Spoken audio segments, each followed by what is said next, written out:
हुए मान्यवर कांशीराम साहब ने सामाजिक परिवर्तन के मूवमेंट को चलाया और समाज के अंदर लीडरशिप को जीवित किया, तो जिनका ही अपने कुछ लोगों ने विरोध किया, भाई साहब उन्होंने निजाम बदले, तो धन्यवाद आप लोगों का जो लोग विरोध कर रहे हैं, बहुत बहुत धन्यवाद।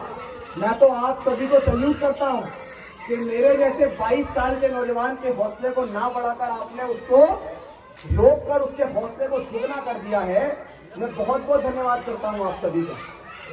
लेकिन आप सभी से तो मेरी लड़ाई कभी रही भी नहीं।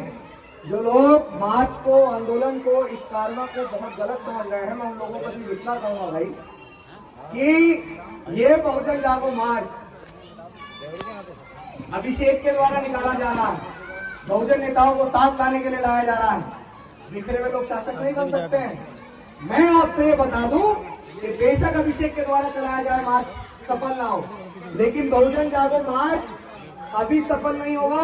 2024 के अंदर लोकसभा के इलेक्शन होंगे और इलेक्शन के बाद जब दोबारा से भारतीय जनता पार्टी की सरकार बनेगी, जब दोबारा से मनवादी व्यवस्था की सरकार बनेगी, तो मणिपुर के अंदर जो दंगा हो रहा है ना, वो दंगा आरक्षण और आरक्षण विरोधियों के बीच में हो रहा है और उस दंगे को वो ट्रायल है। 2024 के बाद जब वो पूरे देश में पिक्चर रिलीज होगी और जब आप लोग पिटोगे ना, जब एहसास होगा कि यार अभिषेक निकला था, अगर उसका साथ दे देते तो आज पिटते नहीं। और कल को आपकी आत्मा और आपकी रूह आपको कचोटेगी कि 22 साल का एक नौजवान एक सच्चे आंदोलन को लेकर निकला था, हम लोगों ने उसका साथ तो नहीं दिया, लेकिन उसके पैरों को खींचने का काम जरूर किया। जब आपकी आत्मा आपको कचोटेगी, जब आपकी आत्मा, आपकी रूह आपसे सवाल करेगी कि यार उस समय वो व्यक्ति बिना किसी बैनर, बिना किसी झंडे के निकला, ये नौजवान बेवकूफ है क्या? कोई और बना के ले जाए ना इनको बेवकूफ। बहुत लोगों ने रोकने का प्रयास किया, रुके क्या लोग?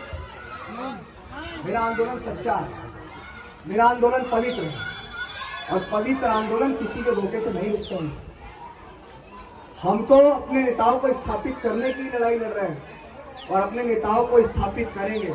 मुझे यहाँ सिद्ध करने की जरूरत नहीं है कि मैं किस पार्टी का हूँ और किस पार्टी का नहीं हूँ। मेरा चेहरा ही ये बताता है कि मैं किस व्यक्ति के संरक्षण में काम करता हूं। मेरा चेहरा ही बताता है कि मैं किसको आगे बढ़ाने के लिए काम कर रहा हूं। मुझे अपनी जुबान से कहने की कोई आवश्यकता नहीं है। और जो लोग ये सोच रहे हैं, जो एक पेड़ की तनी है ना, तनी झड़ जाती है, मैं तो उस जड़ के साथ रहा हूं भाई। मैंने उस जड़ के साथ आंदोलन की शुरुआत करी, तो जड़ तो सीधे हो जाएगी। समय है, वक्त है, राह के दरिया का किनारा भी कभी आएगा। वक्त अगर भी आपका है तो साथ क्या हुआ, वक्त तो कभी हमारा भी आएगा। मैं सिर्फ इतना कहना चाहता हूं,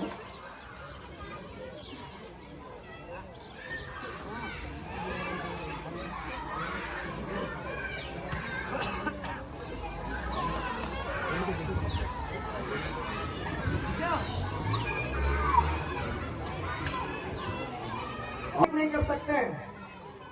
हमें पता है ना यार कि इन दोनों की राजनीति आज इन दोनों के बिना सफल नहीं होगी। ये बात मैं और समाज बहुत अच्छी तरह से जानता है। तो यार अभी फिलहाल 2024 के लोकसभा के इलेक्शन से पहले अपनी पार्टी और पॉलिटिक्स और नेताओं की कट्टरबंदी को डिसाइड करके इस सामाजिक परिवर्तन के मूवमेंट का साथ दीजिए ना यार, देना पड़ेगा। मैंने बताया था ना कि पिट के अगर जागे तो वो जागने का कोई फायदा नहीं है ना, उससे पहले जाग जाओ, वरना तो फिर तैयार हो जाओ लड़ने के लिए। भाई कोई मौका ही नहीं मिला इसके बनावा। अगर लड़ोगे नहीं तो फिर तो खत्म मामला। लेकिन अभी मुझे लग रहा है कि आप लोग सारी चीजों में अपना ध्यान ना लगा के नेताओं को इतना मजबूर कर दो कि वो साथ आने पर मजबूर हो जाए। समाज से बड़ा नेता है क्या? समाज से बड़ा है कोई नेता? किसने बनाया नेताओं को? समाज में। इस मूवमेंट से बड़ा है क्या नेता? बाबा साहेब अम्बेडकर की विचारधारा से बड़ी है क्या कोई नेता? तो जब ये मूवमेंट, ये विचारधारा और ये सारी चीजें डूब जाएंगी, उसके बाद क्या फायदा आपके जागने का? इसीलिए निकला हूं कि आप लोग विकसित हो जाएंगे। मैं तो अपना बता दूं कि लुटाते तेरे खातिर जान तो भी गम नहीं होगा।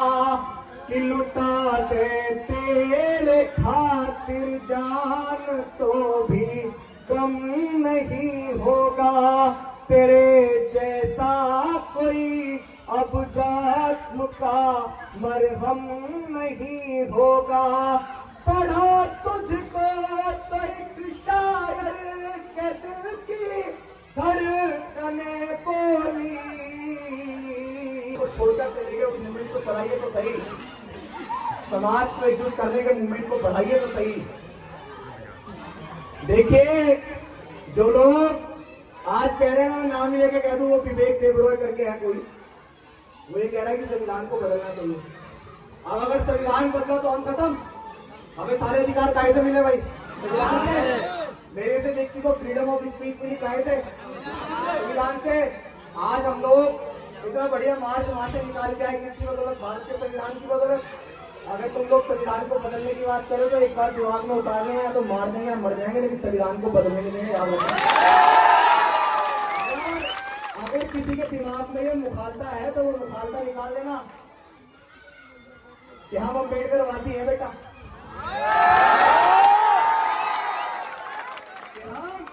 अम्बेडकरवादी है बेटा।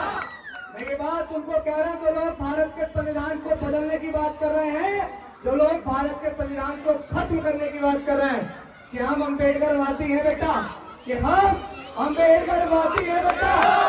जिस दिन औकात पे आ गए ना तो तुम्हारी सारी गर्मी झाड़ लेंगे। और संविधान को बदलने की बात मत करना विवेक देबरॉय, वरना जितनी तुम्हारी लंबाई है, अगर हम भी कानून भूल गए ना तो जितनी तुम्हारी लंबाई है उससे तुमने जमीन में डाल देंगे। भारत के संविधान से बढ़ के हमारे लिए कुछ भी नहीं है।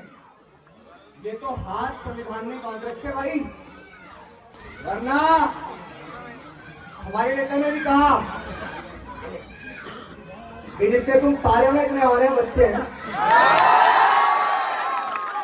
जितने तुम सारे हो इतने हमारे यहाँ सब बच्चे हैं, तो हमारे तो बच्चों के आगे नहीं टिक पाओगे तुम लोग। लेकिन अभी समाज को एक करते हैं, जमीन पे मैं समाज को और आगे लेके जाऊंगा। आप तमाम लोगों के सामने कह रहा हूं, बहुत बहुत धन्यवाद। नहीं, आवाज बहुत है, ऐसे ही बोलेंगे।